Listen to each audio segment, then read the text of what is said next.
Para quem não conhece a parábola ou não lembra, eu vou ler o texto bíblico para nós entendermos. Não vou explicar sobre o casamento judaico, apesar que tem alguns detalhes sobre o casamento judaico, mas para entender aquilo que a parábola quer dizer, não é necessário explicar sobre o casamento. Então vou ler em Mateus 25, a partir do verso 1, e diz assim: Então, o reino dos céus será semelhante a 10 virgens que, tomando suas lâmpadas, saíram ao encontro do esposo.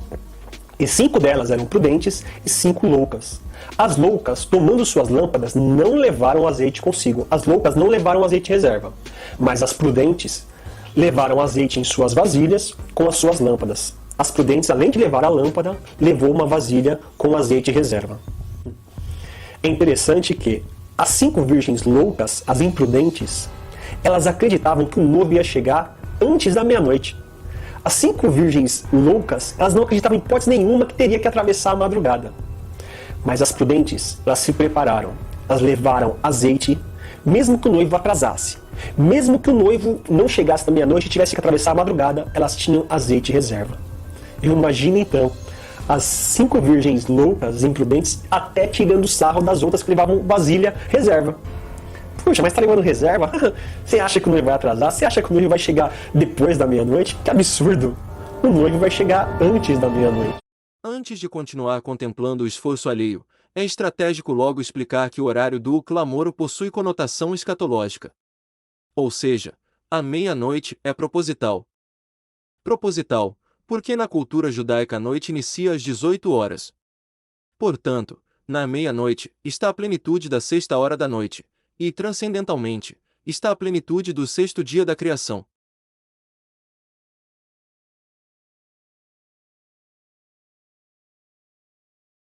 Plenitude do 6º dia da criação que denota, transcendentalmente, a proximidade da volta de Jesus que está simbolizado pelo 7º dia. Por fim, a meia-noite anuncia a volta de Jesus.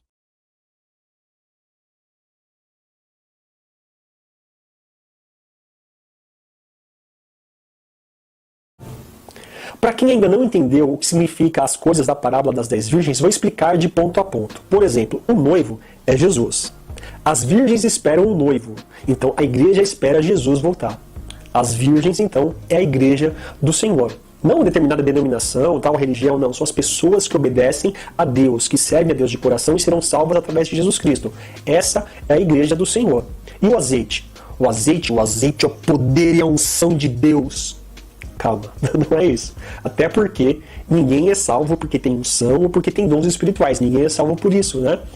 E no caso da história, o azeite é o combustível para a lamparina. O que é a lamparina? Um recipiente onde coloca azeite, tem um pavio, toca fogo e a lamparina fica acesa. Ela é a iluminação portátil da época. É a luz. Na época não tinha energia elétrica, não tinha lanterna a pilha, não tinha celular, né? Então eles usavam a lamparina como iluminação para a noite. E o que é iluminação? O que é luz para nós? O que é luz para os nossos caminhos? É a palavra de Deus, é o conhecimento das Escrituras Sagradas. Pois diz em Salmo 119, no verso 105, que lâmpada para os nossos pés é a tua palavra e luz para os meus caminhos. É através da palavra do Senhor que nós sabemos onde caminhar. É a palavra do Senhor que ilumina o nosso caminho no meio da escuridão para sabermos o que fazer, onde pisar, onde andar, o que fazer no meio da escuridão precisa de iluminação. É a palavra de Deus que nos instrui como andar. E no caso da história, elas chegam à meia-noite. Ainda nós vamos ler. E o que é a meia-noite? A meia-noite é o início da madrugada. A meia-noite é o início da grande tribulação. Na parábola não é mencionada madrugada, mas é óbvio que depois da meia-noite começa-se a madrugada. E a madrugada é a grande tribulação.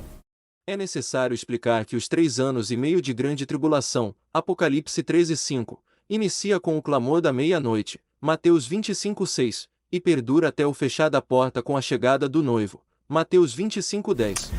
Então, 5 virgens loucas, imprudentes, não tinham iluminação para passar a madrugada.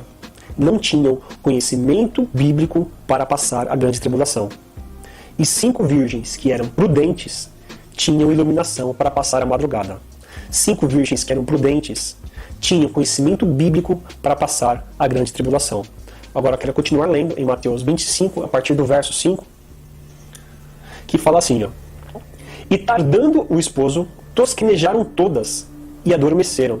Esse verso 5 ele é muito interessante. Eu quero fazer um vídeo específico para falar mais dele, mas rapidamente eu posso falar então que a igreja cochilou. A igreja dormiu, esperavam tanto o noivo chegar, o noivo tardando o esposo, como está escrito aqui, demorou, elas dormiram, elas relaxaram, elas cochilaram.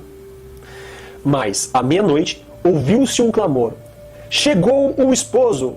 Não, não é isso que está escrito. Aí vem o esposo, sai-lhe ao encontro. À meia-noite, o noivo, Jesus não chega à meia-noite. O noivo, o esposo, não chegou à meia-noite. À meia-noite, ouviu-se um clamor avisando que o noivo estava chegando. À meia-noite, o noivo não chegou, mas houve-se um clamor avisando que ele estava chegando. Porque agora começa a grande tribulação. Depois da meia-noite começa a madrugada, começa grandes catástrofes, grandes sinais, grandes acontecimentos, acontecimentos na natureza, acontecimentos na política, vários acontecimentos como se fosse um grito: Jesus está voltando! Esses eram os acontecimentos. Esse é o grito de clamor, avisando que o noivo está chegando. Os acontecimentos dos fins dos tempos, os acontecimentos da grande tribulação. Vai fazer a igreja acordar, vai fazer a igreja despertar no meio da madrugada. Só que agora no meio da madrugada, 5 tem conhecimento para passar a madrugada. E 5 não tem conhecimento para passar a madrugada da grande tribulação. Portanto, todas as 10 virgens foram acordadas abruptamente, sofrendo logo certa pressão. Contudo, 5 delas estavam preparadas e conseguiram se manter a fim de participarem do casamento. As demais ficaram de fora, sofrendo pela imprudência. Tanto é que o noivo não chegou à meia-noite, porque senão não seria possível o diálogo que elas tiveram nos versos seguintes. Veja só no verso 7. Então todas aquelas virgens se levantaram e prepararam as suas lâmpadas. E as loucas disseram às prudentes: dai-nos o vosso azeite, porque as nossas lâmpadas se apagam. E as prudentes responderam dizendo: não seja caso que nos falte a nós e a vós. Ide antes aos que vendem e comprai para vós. Portanto, definitivamente, o noivo não chega à meia-noite. Do anúncio da sua chegada, até a chegada propriamente dita, há um pouco de tempo. Apocalipse 17:10. Um tempo abreviado. Mateus 24:22. Como será fácil alguém sem conhecimento bíblico se perder durante a grande tribulação? Não terá preparo psicológico. Imagina a pessoa acreditando o tempo todo: não, Jesus vai voltar, não vai deixar a gente passar a grande tribulação. E de repente a pessoa se vê na grande tribulação. Acaba se perdendo. Que foi o que aconteceu com as virgens da parábola que Jesus conta. Vamos ver a continuação no versículo 10. E tendo elas ido comprá-lo, chegou o esposo. E as que estavam preparadas entraram com ele para as bodas, para o casamento, e fechou-se a porta. Depois chegaram também as outras virgens, dizendo: Senhor, Senhor, abra-nos. E ele respondendo disse: em verdade vos digo que vos não conheço.